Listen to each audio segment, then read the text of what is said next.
Imaginez un monde sombre, maléfique. Un monde où l'on retrouve uniquement les méchants, vilains, pas fins pantoute.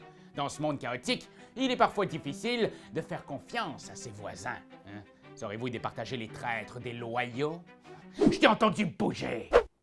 Ne me fais pas cette face-là.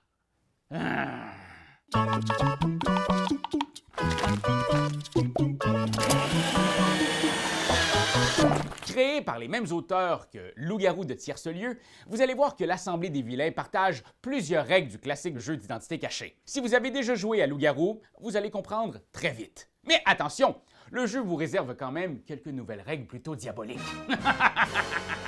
On peut y jouer de 6 à 12 joueurs et les parties durent environ 30 minutes. Les joueurs incarnent ici des méchants célèbres des histoires de Disney. Chacun fait secrètement partie d'une équipe. Vous serez un loyal ou un traître. Si les joueurs loyaux réussissent à identifier et éliminer tous les traîtres, ils gagnent. Mais les traîtres l'emportent s'ils parviennent à se dissimuler et à convaincre les loyaux de s'éliminer entre eux. Comme dans le jeu standard de Loup-garou, un joueur devra être le meneur de jeu. Le meneur n'aura pas de carte rôle et il ne fait pas partie d'une équipe. Il doit s'assurer du bon déroulement de la partie. Et si vous écoutez cette vidéo, il y a de bonnes chances que ce soit vous. C'est toujours mieux de nommer un meneur de jeu qui connaît bien les règles pour la première partie. Mais vous pouvez céder la place à un autre joueur dès qu'ils auront bien compris comment ça marche. Pour jouer, vous aurez aussi besoin d'un lieu calme où les participants pourront s'installer confortablement pour discuter. Ça peut être la cale de votre navire, votre crypte personnelle ou juste un salon assez grand avec des chaises pour tout le monde. Mise en place! Commençons par les alignements. Vous avez des cartes loyales, celles qui sont en jaune, et les cartes traîtres, celles qui sont en rouge. Selon le nombre de joueurs, vous mettez plus ou moins de cartes traîtres. Par exemple, dans une partie à 7 joueurs, le livret m'informe que je dois ajouter 2 cartes traîtres. Vous trouverez cette information à la page 13 du livret d'instructions.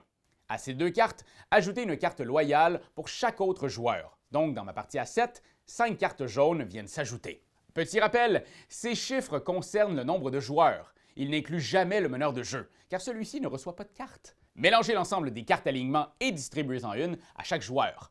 Les joueurs peuvent regarder la carte ainsi reçue, mais après ça, cachez-la! C'est secret! Personne ne doit voir votre alignement, c'est là tout l'essence du jeu. Puis si vous demandez « C'est quoi déjà la carte rouge méchante avec une genre de tête de mort? » Il va falloir tout recommencer. C'est le moment de pratiquer votre meilleur poker face.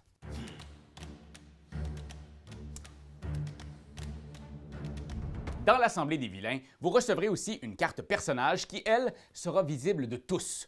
Vous pouvez choisir d'inclure dans la partie les personnages de votre choix tant que les conditions suivantes sont respectées. Il doit y avoir un personnage par joueur. Chaque grand méchant est toujours accompagné par son acolyte désigné. Donc, si je choisis d'inclure la reine de cœur, le roi de cœur doit impérativement être de la partie. Si le nombre de joueurs est impair, vous devez obligatoirement sélectionner Madame Trémène et ses 2 acolytes, ou Shere Khan.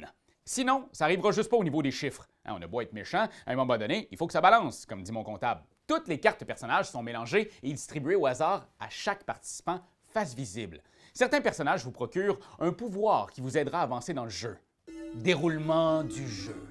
Une fois les cartes distribuées, le meneur de jeu va demander à tout le monde de fermer les yeux. C'est la nuit. Oui, ça commence de même. Fermez les yeux tout le monde et pas de triche, sinon ça marche pas.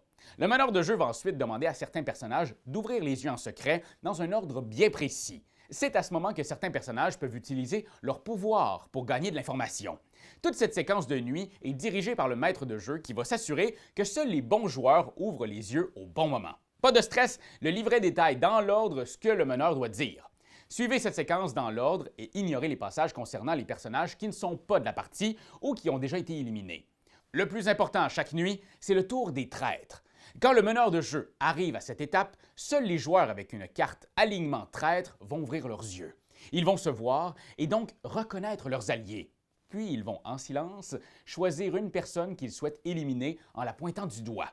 Ils vont ensuite se rendormir. Quand la séquence de nuit se termine, le meneur demande à tous d'ouvrir les yeux et c'est le matin. Il va ensuite annoncer quel joueur a été choisi par les traîtres. Celui-ci est éliminé.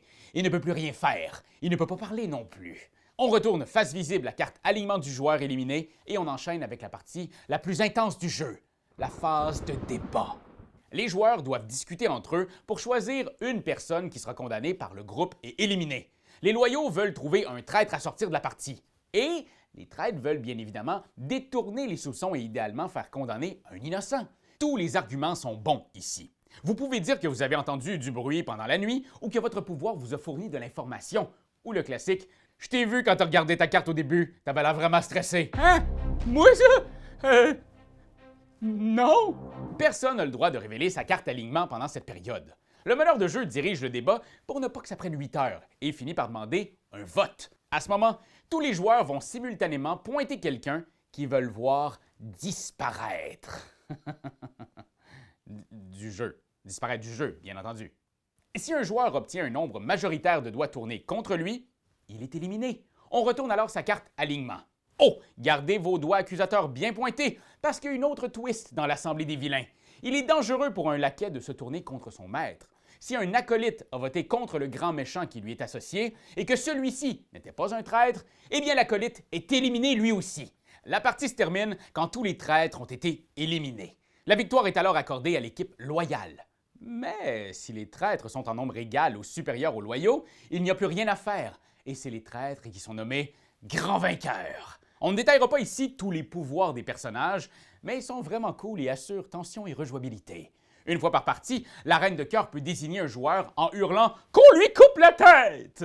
Toute la table passe alors au vote pour déterminer s'ils veulent voir ce joueur continuer la partie ou non.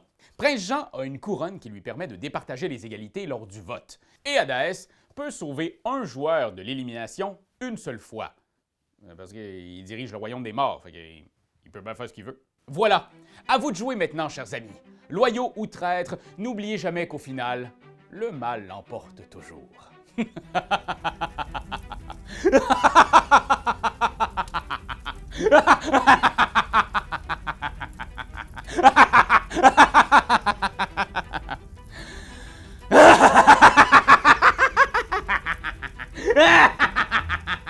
C'est toi de trouver l'épisode de jour du Popoche? Sonne la cloche! Sonne la cloche! On parle de jeu, like-nous, commande, suis-nous, suis-nous! Ouais! Sonne la cloche! Sonne la cloche! Partage à tes amis, partage à ta mamie, Oh ouais. ouais, Sonne la cloche! Sonne la cloche! Comment ton ouais, fais le mon kiki! Sonne la cloche! Sonne la cloche! Sonne la cloche comme quand Jésus a sonné à la porte pour aller souper chez Zachée.